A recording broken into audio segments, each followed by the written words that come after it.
Magluto ko sutanghon sa mga bata.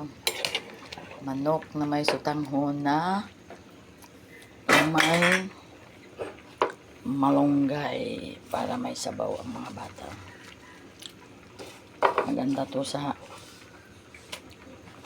mga bata para may vitamins.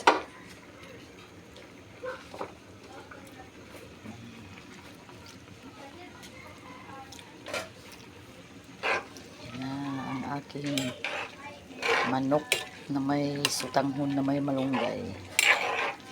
Sabaw-sabaw ang aking mga kidos. Sabawan kay kunti lang ang manok para magkasya.